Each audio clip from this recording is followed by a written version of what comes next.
Good morning friends. अभी हो रहा है मॉर्निंग का टाइम और हम लोग थोड़ा बाहर टहलने जा रहे हैं। तो अभी मैं जा रही हूँ बाहर टहलने थोड़ा सा, फिर उसके बाद हम लोग शावर वावर लेंगे, नहाएंगे धुलेंगे, तब तक हम लोग नहा दें। तो फ्रेंड्स अभी हम लोग आ गए यहाँ पर एक्सरसाइज करने, थोड़ा सा टहलने। तो यहाँ पर काफ़ी रिलैक्स फील हो रहा है। और आप मेरे पीछे देख रहे होंगे, ये सब ना यहाँ पे एक्सरसाइज वाली मशीनें लगी हैं।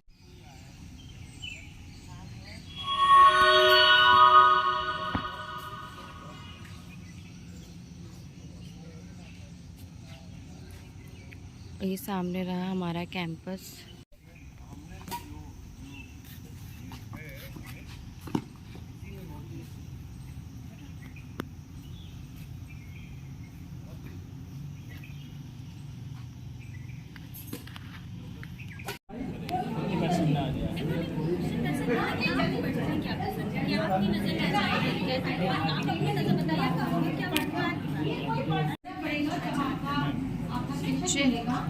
ओके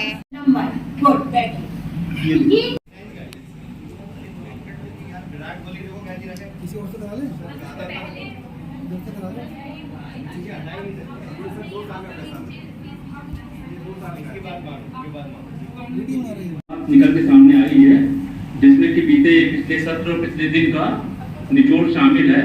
और उसको शामिल करते हुए ये बताया गया है कि किसी भी समय काल परिवेश समाज में सर्वाधिक मान्यता प्राप्त स्थापित बाह्य रूप संबंधित जो विशेषताओं को पूर्ण करने वाला रूप है, वही आदर्श रूप कहलाता है। और इसी आदर्श रूप की कल से चर्चा हो रही है कि जिसको प्राप्त करने के लिए युवक युवतियां प्रयत्न करते रहते हैं और जिसके हानिकारक या दुष्प्रभाव समाज में देखने को मिलते हैं। इसमें बताया गया है कि जैसे किसी का विशेष, अभी आज भी चर्चा में ये निकल के सामने आया कि किसी के बाल की स्टाइल या पहनावा या उसकी आंखों की सुंदरता या उसका रंग रूप, शारीरिक बनावट, उसकी लंबाई, उसकी कुछ और शारीरिक बनावट, इन सभी को आदर्श रूप में समाहित किया गया है।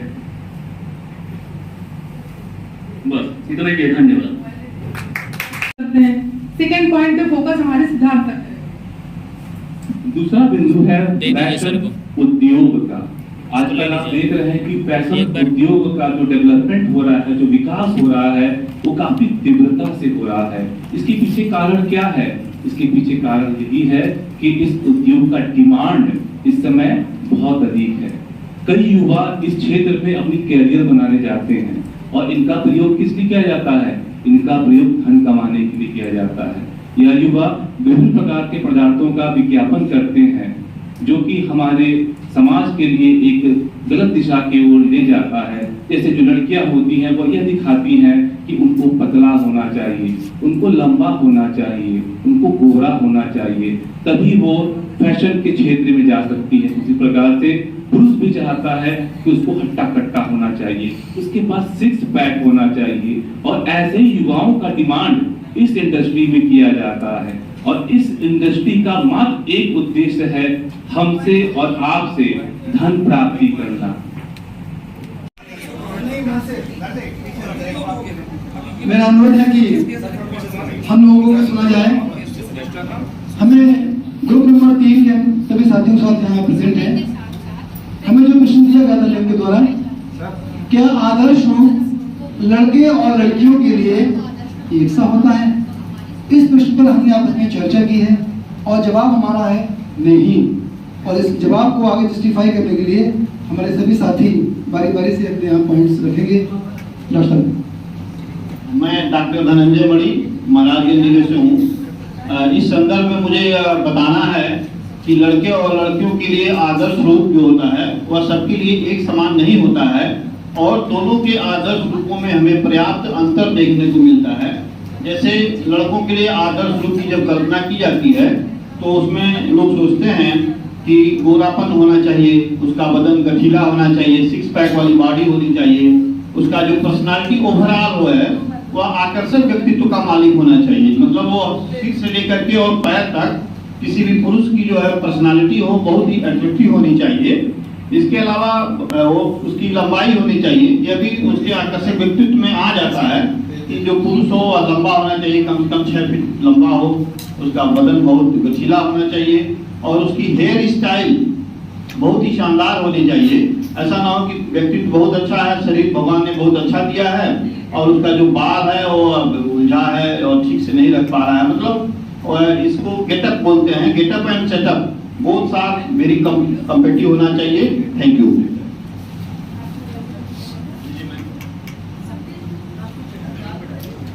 यहाँ पे उपस्थित सभी शिक्षकों को मेरा नमस्कार। मैं पूजा सिंह हमीरपुर से। तो हम लोगों को जो टॉपिक मिला है वो क्या आदर्श रूप लड़के और लड़कियों के लिए समान होता है, तो इस पर मैं ये कहना चाहूँगी कि नहीं, जो आदर्श रूप है वो लड़की लड़कियों के लिए समान नहीं होता है। लड़कियों के लिए आदर्श रूप अलग होता है और लड़कों के लिए अलग। जैसे कि लड़कियां, जो लड़कों का मानना है कि लड़कियां पतली होनी चाहिए, लंबे बाल, नेवी एंड लंबी उंगलियां, शरीरी काया होनी चाहिए और रंग गोरा होना चाहिए, बट ऐसा नहीं है।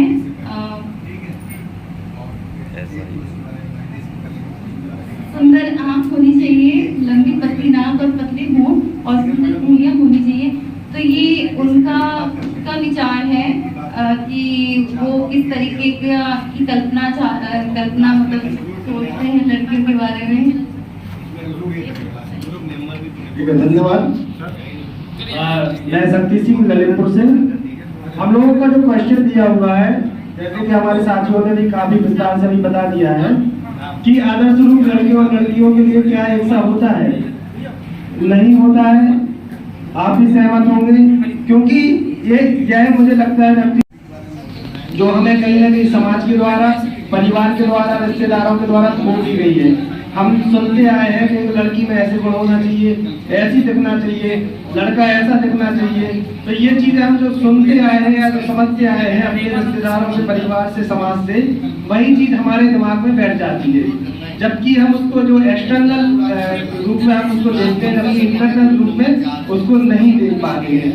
जबकि एक अच्छे व्यक्तित्व में इंटरनल जो गुण हो, उनसे एक आदर्श व्यक्ति की पहचान होती है। धन्यवाद। मैं आशुष तिवारी सिद्धार्थनगर से। साथियों, जो हमारा क्वेश्चन था कि क्या आदर्श रूप लड़के और लड़कियों के लिए एक सा होता है, हमारे साथियों ने बताया नहीं, और कहीं ना कहीं जो हमें बुकलेट और सारी चीजें जो हम लोगों ने पहले से भी अध्ययन किया था उसमें भी एक तरह से नहीं है, लेकिन अभी भी हमारे लिए ये कंफ्यूज का विषय है, क्योंकि मेरा ये मानना है कि दोनों के लिए आदर्श रूप की कल्पना जब हम करते हैं तो कहीं न कहीं हाँ में भी आंसर आता है।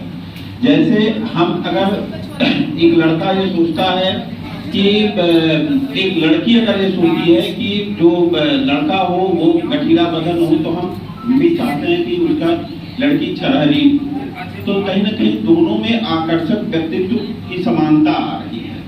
तो इसका मतलब कि भाई आदर्श रूप दोनों के लड़ रहे हैं। गोरापन, चाहे वो लड़का हो चाहे लड़की हो, दोनों ये सोचते हैं कि हम गोरे हों, सुंदर दिखें, हैंडसम दिखें, तो इसमें भी हमको समानता दिख रही है।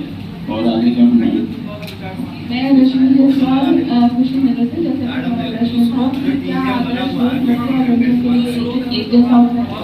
नहीं, एक जैसा। कि सबकी अपनी अपनी मान्यताएं होती हैं। लड़के जैसे कि गोरापन हो, लड़कियों में गठीला बदन हो, आकर्षक व्यक्तित्व हो, लंबाई जरूर हो। ये मैंने भी कहा था कि हाइट अच्छी होनी चाहिए, मतलब लड़कियों से तो थोड़ी अधिक होनी चाहिए। और हेयर स्टाइल वाकई बहुत मायने रखता है व्यक्तित्व के लिए, आदर्श रूप के लिए। इसी तरह से लड़कियों के लिए भी है पतला शरीर, लंबे बाल। और बहुत से लोग जो है, अगर ज्योतिष विज्ञान में देखा जाए, कि मेरा अपना मानना है, मैं अपने विचार व्यक्त कर रही हूँ कि ज्योतिष विज्ञान में भी कुछ ऐसी चीजें हैं जिसका लोग बहुत ध्यान रखते हैं कि उंगलियां कैसी हैं, आपकी चिन्ह कैसी है, आपकी गर्दन कैसी है। तो बहुत लोग उसको बहुत डीपली उसके ऊपर बात करते हैं। और अगर शादी की बात होती है तो इस चीज पर ध्यान रखते हैं कि ऐसी लड़की घर में ना आए या ऐसा लड़के से शादी ना हो। और अगर बात की जाए कि सामंजस्य, तो वो तो सबसे बड़ी चीज है, उसके आगे तो ये आदर्श जो है कुछ होता ही नहीं है। तो सामंजस्य सबसे बड़ी चीज है। और यहाँ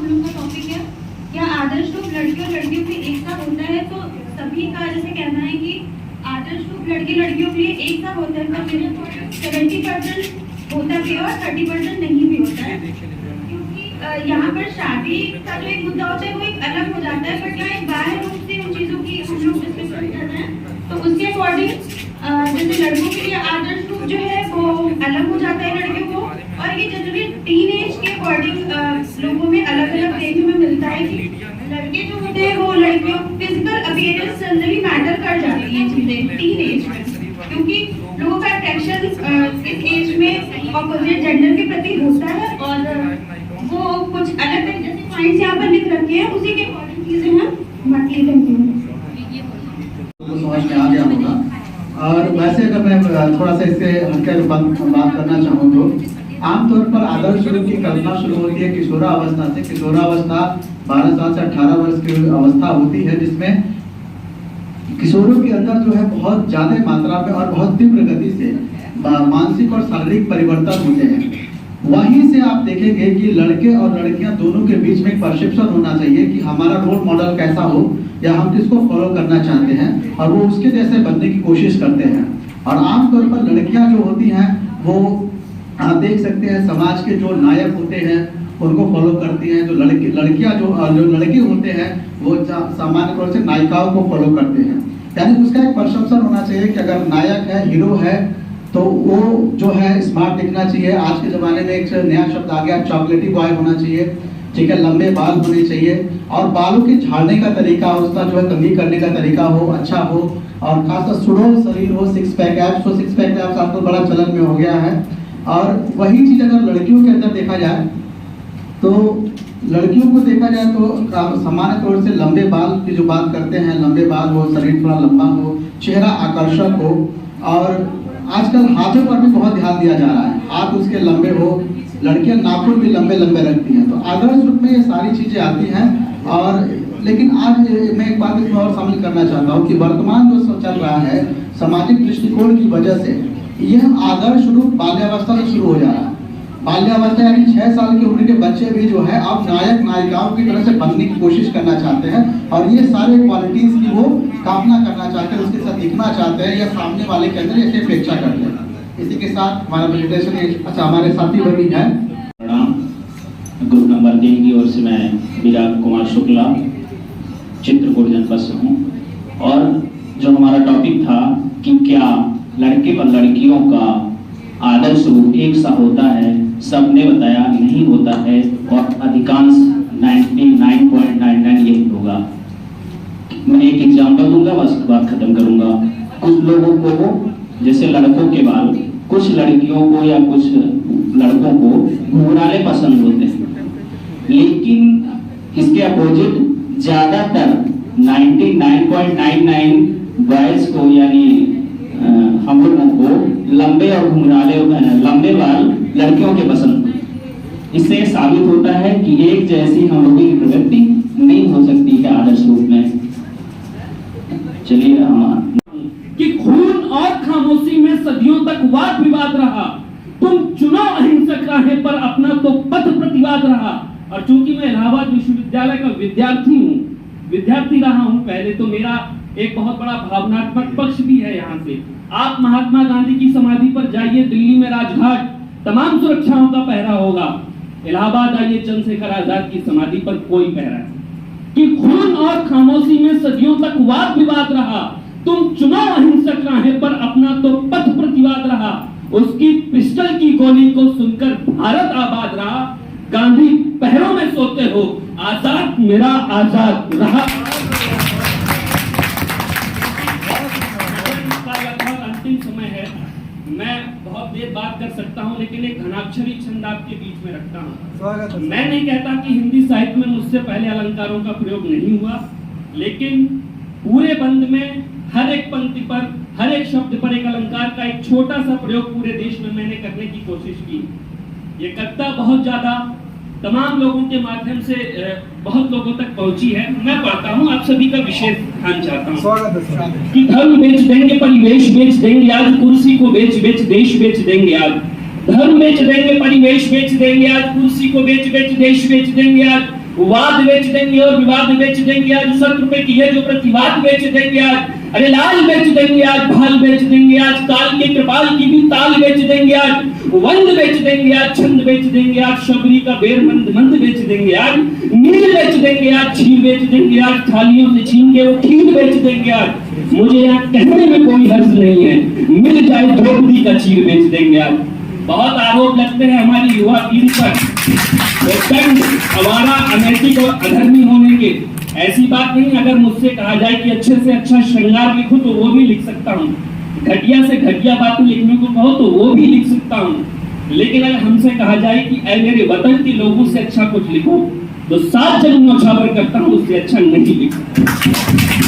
मैं 4 पंक्तियां पढ़ देता हूँ इसी बीच की। लिखने को तो लिख सकता हूँ मैं सावन के बादल पर, लिखने को तो लिख सकता हूँ मोहतरमा के काजल पर, लिखने को तो लिख सकता हूँ चूड़ी और लिपस्टिक पर, लिखने को तो लिख सकता हूँ पायल और मुहावर पर, लिखने को तो लिख सकता हूँ मैं चुनर के ओठों पर, लिखने को तो लिख सकता हूँ सुर्ख गुलाबी होठों पर, कहने को तो कह सकता हूँ बड़ी ही सुंदर लगती हो, गेंदे और गुलाबों की ही तुम फुलवारी लगती हो, लेकिन सोचा जब भारत की पीर नहीं हर सकता हूँ तब तक तुम बेकार हो, ज़ारा वीर नहीं बन सकता। मैं बहुत जुड़ा रहा तमाम आंदोलनों के साथ इस देश में। मैं बार बार आप लोगों से ये कहता हूँ, मेरे साथ फरज सर आए हैं बदायूं से। इस देश में हमेशा राजनीति प्रेरित एक धर्म का बहुत बड़ा ये लड़ाई चलने लगी राजनेताओं द्वारा, कुछ हमारे द्वारा। मैं नहीं कहता कि इस देश को आजाद कराने में दोनों धर्मों का बराबर योगदान था। मुझे एक बात याद आती है कि हमेशा जब जब देश में कुछ होता है तो एक विशेष धर्म को उसके साथ जोड़कर रख दिया जाता है। ऐसी बात नहीं। अगर आपको इनके धर्म को जोड़ना है तो जोड़िए मशहूर तबला वादक जाकिर हुसैन साहब से। अगर आपको उनके नाम से जोड़ना है तो जोड़िए मशहूर सहनाई वादक उस्ताद बिस्मिल्लाह खान से।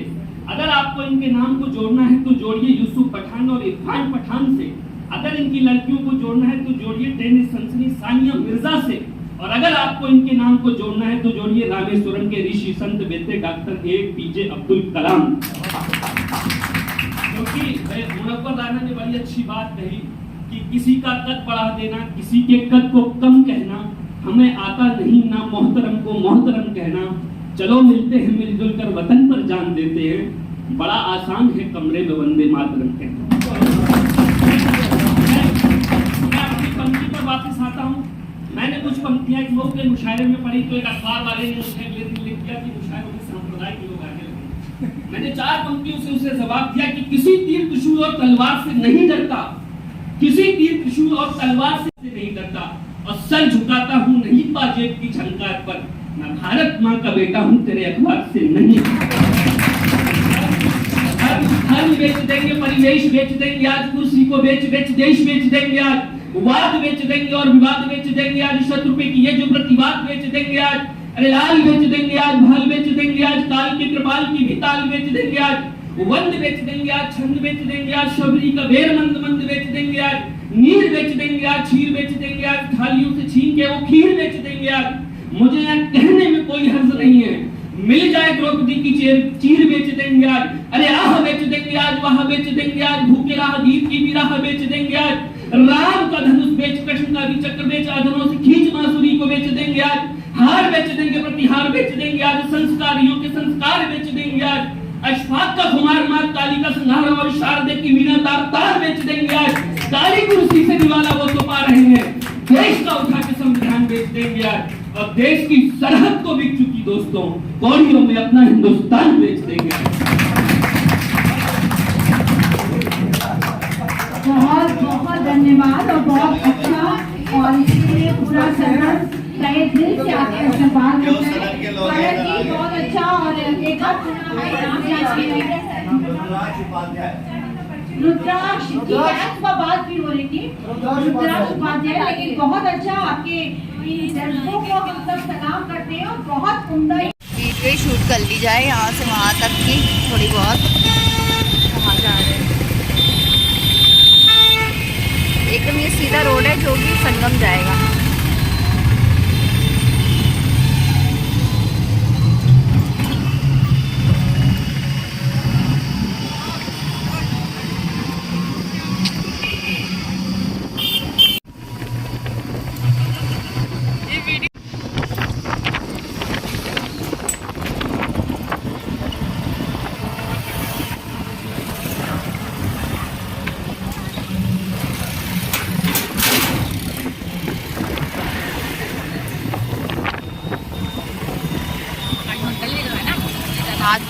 रहे हैं। तो देख रहे हैं, ये देखो तुलसी देखो ढेर ढेर लग रही है यहाँ पे।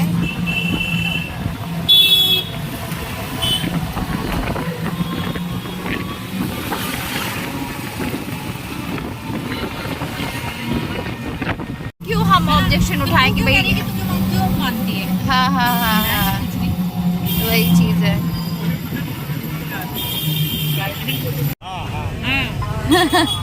चलो चलो चलो, कोई नहीं कोई नहीं।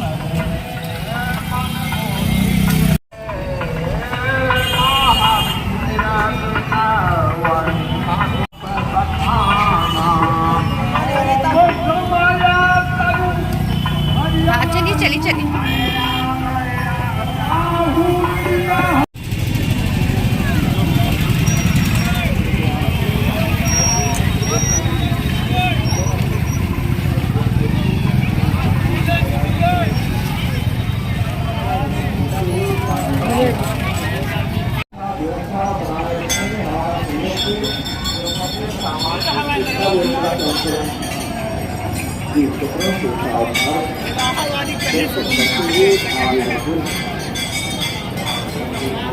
ये देखो, ये यहाँ से यहाँ तक लाइन लगी हुई है।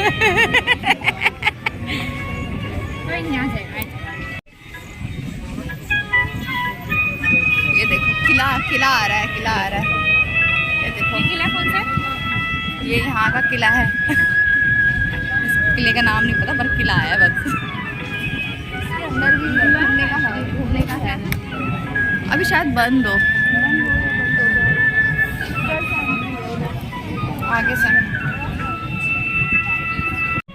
तो फ्रेंड्स हम अभी आ गए हैं इलाहाबाद में, और यानी संगम नगरी में, और बहुत अच्छा लग रहा है यहाँ आकर के। पुरानी यादें ताज़ा हो गई मेरी, और काफ़ी लंबी भीड़ है। हमने सोचा कि भीड़ कम होगी, बल्कि आज मंगलवार है तो काफ़ी ज़्यादा भीड़ है। और अब आए हैं तो दर्शन करके ही जाएंगे, चाहे कितनी भी लंबी भीड़ हो। तो कोशिश यही है। तो गाइस ये जो मेरे पीछे आप देख रहे हैं, ये किला है यहाँ का, और ये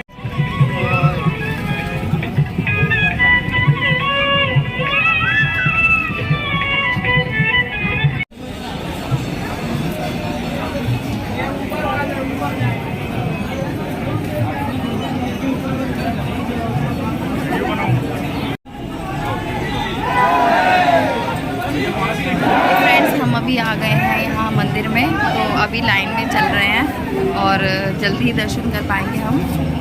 और जो पीछे काफ़ी पीछे जो लाइन में लगे हुए थे लोग, तो वो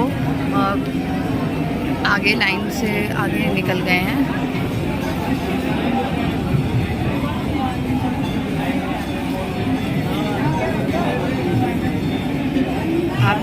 आप मेरे पीछे देख सकते हैं, काफ़ी लंबी लाइन लगी हुई है।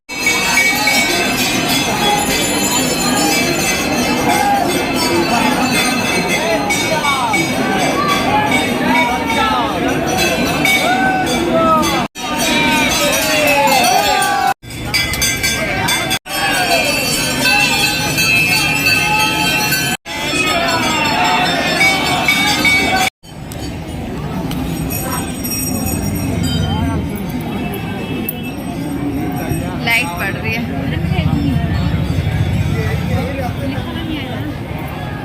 हाँ लिखा हुआ तो नहीं आएगा तो फ्रेंड्स हमारे दर्शन हो गए हैं हनुमान जी के, और काफ़ी अच्छे दर्शन हुए। हमें लगा था कि लेट हो जाएगा, पर लेकिन सही टाइम पे हो गए और काफ़ी अच्छा लग रहा है। अब हम लोग जा रहे हैं अपने कैंपस में वापस, तो घर के लिए निकल रहे हैं।